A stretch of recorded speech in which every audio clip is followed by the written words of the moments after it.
स्वामी अविमुक्तेश्वरन को मंत्री ओपी राजभर ने दी नसीहत। सरकार कहाँ घेर रहे हैं, वो तो खाली अनर्गल बयानबाजी कर रहे हैं। अब कार्यक्रम करने जा रहे हैं तो अनुमति ले लीजिए। अनुमति लॉ एंड ऑर्डर अपने हाथ में लेंगे, कानून तो अच्छी बात नहीं है। ओपी राजभर बोले, सरकार से टकराने के बजाय अपनी आस्था पूजा पाठ पर ध्यान दें। मैंने देखा वीडियो की शंकराचार्य के तमाम साथियों ने पुलिस का कॉलर पकड़ लिया, धक्का मुक्की किया। ये अच्छा काम है। कानून को अपने हाथ में लेंगे तो कानून अपना काम करेगा। और नहाने के लिए गए हैं तो नहाना चाहिए कि वहां बैठ के नेतागिरी कर रहे हैं। ओपी राजभर ने सीएम योगी के काल्पनिक बयान का किया समर्थन। अविमुक्तेश्वरन पर डिंपल यादव ने सरकार को घेरा, कहा यह सत्ता का अहंकार। प्रयागराज के माघ मेले में चल रहे शंकराचार्य अविमुक्तेश्वरन और प्रशासन के विवाद में अब सुहेलदेव भारतीय समाज पार्टी के अध्यक्ष और कैबिनेट मंत्री ओपी राजभर की एंट्री हो गई है। दरअसल ओपी राजभर ने स्वामी अविमुक्तेश्वरन को नसीहत दे डाली है और कहा है कि सरकार से टकराने के बजाय वो अपनी आस्था और पूजा पाठ पर ध्यान दे। सिर्फ इतना ही नहीं, ओपी राजभर ने विपक्ष पर भी जमकर हमला बोला और कहा कि विपक्ष वीआईपी कल्चर खत्म करने की बात करता है, लेकिन वीआईपी स्नान के लिए अनशन किया जा रहा है। ये बड़ी बातें उनके जरिए कही गई। लेकिन ओपी राजभर ने इस मामले को लेकर शंकराचार्य अविमुक्तेश्वरन और उनके शिष्यों को घेरा और आरोप लगाया कि उन्होंने पुलिस के साथ बदतमीजी की है। ओपी राजभर का सीधा आरोप कि अनशन के दौरान शंकराचार्य के शिष्यों द्वारा पुलिस के साथ बदतमीजी की गई और कॉलर पकड़ने जैसी हरकतें सामने आई। उन्होंने कहा कि स्वामी जी संत हैं और अगर उन्हें स्नान करना था तो स्वयं जाकर स्नान करना चाहिए था। क्या कहा ओपी राजभर ने मीडिया से बातचीत करते हुए, जरा सुनिए। सरकार कहाँ घेर रहे हैं, वो तो खाली अनर्गल बयानबाजी कर रहे हैं। अब कार्यक्रम करने जा रहे हैं तो अनुमति ले लीजिए। अनुमति लॉ एंड ऑर्डर अपने हाथ में लेंगे, कानून तो अच्छी बात नहीं है। मैंने देखा वीडियो की शंकराचार्य के तमाम साथियों ने पुलिस का कॉलर पकड़ लिया, धक्का मुक्की किया। ये अच्छा काम है। कानून को अपने हाथ में लेंगे तो कानून अपना काम करेगा। और नहाने के लिए गए हैं तो नहाना चाहिए कि वहां बैठ के नेतागिरी कर रहे हैं। रोज नेतन से बतिया रहे हैं, खाली वहां बैठ करके खाली डिबेट कर रहे हैं एक तरह से। अरे आप गए हो, आप शंकराचार्य है, आपका स्वागत है, आप स्नान करो, दिन भर में 12 बार करो, कहाँ कोई रोक रहा है। तो आपने ओपी राजभर को सुना, जो कि सीधे तौर पर शंकराचार्य अविमुक्तेश्वरन सरस्वती को इस मामले पर घेर रहे हैं, उन्हें नसीहत दे रहे हैं कि आप जो है एक संत है तो आप वीआईपी कल्चर खत्म करने की बात भी करते हैं और उल्टा आप इसी वीआईपी कल्चर के लिए धरने पर बैठ गए हैं। ये तमाम बातें उनके जरिए कही गई। इस मामले को लेकर एक तरफ ओम प्रकाश राजभर हैं, जिन्होंने दरअसल इस तरीके से अविमुक्तेश्वरन और विपक्ष को जमकर लताड़ लगाई, लेकिन वहीं पर समाजवादी पार्टी की सांसद डिंपल यादव अब स्वामी अविमुक्तेश्वरन के समर्थन में उतर आई हैं। योगी सरकार बीजेपी को घेर रही है और कह रही है कि बीजेपी सनातन की बात करती है, लेकिन उनका अपमान वो कर रहे हैं।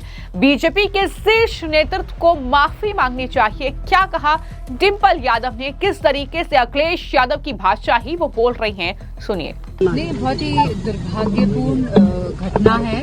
और जिस तरह से भारतीय जनता पार्टी वाले लोग जो सनातन की बात करते हैं, जो धर्म की बात करते हैं, अगर वो हमारे शंकराचार्य को अपमान करेंगे तो आप सोच सकते हैं, समझ सकते हैं कि इनकी क्या नीयत है और क्या मंशा है। मैडम, यूरोपियन ये निंदनीय है और मुझे लगता है कि भारतीय जनता पार्टी के शीर्ष नेतृत्व को माफी मांगनी चाहिए। प्रदेश सरकार शंकराचार्य को मनाने के लिए डिप्टी सीएम को भेज रही है। क्या कारण दिख रहा है कि डिप्टी सीएम को जाना पड़ रहा है? पहले एक तरफ अपमान, उसके बाद सम्मान। ये सम्मान की कोई बात नहीं है। लगातार देखने को मिला है जिस तरह से काशी में जो मणिकर्णिका घाट की जो तोड़ने वाली तस्वीरें आई थी और जहां कहा गया कि ये AI की जनरेटेड तस्वीरें हैं, जहां अहिल्याबाई होलकर की प्रतिमाओं को तोड़ा गया, जहां पे प्राण प्रतिष्ठित मूर्तियों को तोड़ा गया। और पहले भी हमने देखा है किस तरह कॉरिडोर के नाम पे न जाने कितनी प्राण प्रतिष्ठित प्रतिमाओं को तोड़ा गया है। लगभग 300 उससे भी ज्यादा प्रतिमाओं को तोड़ा गया है। तो ये हमें मान लेना चाहिए कि ये सरकार केवल ढोंग और नाटक करने वाली सरकार है और ये नहीं चाहते हैं कि वाकई में जिस तरह से कहा गया कि बनारस को हम क्यूटो बना देंगे, पर ये बात कभी नहीं कही गई कि इस तरह तोड़ के आप कार्य करेंगे। कहीं पे भी कोई भी अगर हम देखा जाए रिनोवेशन की बात होती है तो हम चीजों को सजो के रखने की बात करते हैं, ना कि तोड़ने की बात करते हैं। लेकिन यह सरकार ऐसी सरकार है जिसने मंदिरों को तक को तोड़ने का कार्य किया है।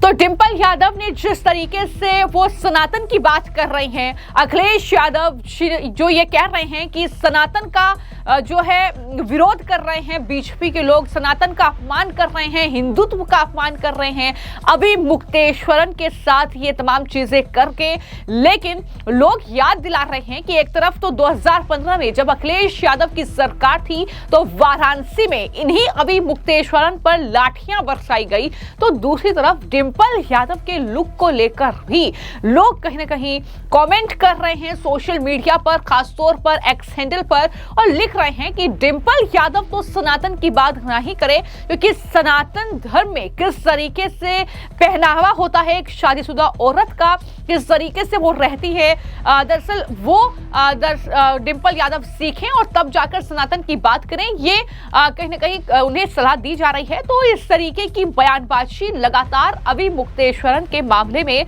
देखने को मिल रही है। हालांकि ओम प्रकाश राजभर ने कई बातें कही। उन्होंने दूसरे मीडिया चैनल से बातचीत करते हुए वीआईपी कल्चर को लेकर विपक्ष को घेरा और कानून के राज की बात उत्तर प्रदेश में की। उन्होंने दरअसल इस बात को लेकर सवाल खड़ा किया कि शंकराचार्य के द्वारा पालकी से स्नान के लिए जाने की मांग जो की गई, उस पर उन्होंने कहा कि एक तरफ जनता वीआईपी कल्चर खत्म करने की मांग करती है और दूसरी तरफ आप उसी की मांग कर रहे हैं। राजभर ने कहा कि देश संविधान से चलता है और किसी को भी कानून हाथ में लेने की परमिशन नहीं है।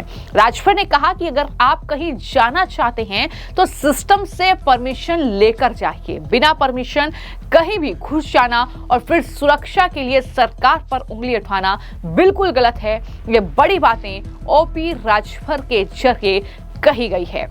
सिर्फ इतना ही नहीं, जिस तरीके से सीएम योगी ने डायरेक्ट नहीं लेकिन इनडायरेक्ट तरीके से कालनेमी शब्द का जिक्र करके अभी मुक्तेश्वरन पर जबरदस्त प्रहार किया था, उसका समर्थन राजभर ने किया। राजभर ने रामायण का उदाहरण देते हुए कहा कि जैसे कालनेमी ने हनुमान जी के शुभ कार्य में बाधा डाली थी, वैसे ही जब लोग आस्था के साथ स्नान करने जा रहे हैं तो आप उसमें बाधा बन रहे हैं, यानी शंकराचार्य। उन्होंने कहा कि शंकराचार्य को स्नान करके अपने घर जाना चाहिए और मंदिर में पूजा करनी चाहिए, ना कि सरकार से टकराहट रखनी चाहिए। ये बड़ी बातें उनके जरिए कही गई। इसी दौरान ओपी राजभर ने अखिलेश यादव पर भी जमकर हमला बोला।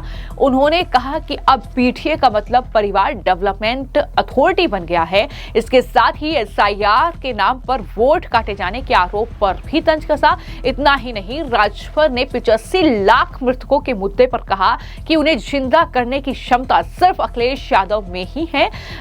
जिस तरीके से ओपी राजभर ने हमला बोला है, लगातार बीजेपी के नेता अभी मुक्तेश्वरन के मामले में यही बयान दे रहे हैं। वो कह रहे हैं कि वो राजनीति कर रहे हैं, वो अपना एजेंडा चला रहे हैं। जिस तरीके से कैसे अखिलेश यादव ने 2015 में उनकी सरकार में लाठियां उन पर बरसाई गई, लेकिन आज वही अखिलेश यादव उनके सगे बन बैठे हैं। वही अखिलेश यादव उन पर फोन से बातचीत करके उनसे मिलने की बात कर रहे हैं। पूरी समाजवादी पार्टी अभी मुक्तेश्वरन के समर्थन में पोस्टर्स लगा रही है, धरना प्रदर्शन कर रही है। तो ये तमाम चीजें जाहिर तौर पर पूरा राजनीतिक एजेंडा है और इसको लेकर ही अब इस तरीके से ये बयान आया है ओपी राजभर का। इसके बाद क्या प्रतिक्रिया विपक्ष की तरफ से दी जाएगी, ये देखना होगा। फिलहाल आपकी इस पूरे मामले को लेकर क्या राय है, कमेंट बॉक्स में जरूर लिखें। धन्यवाद।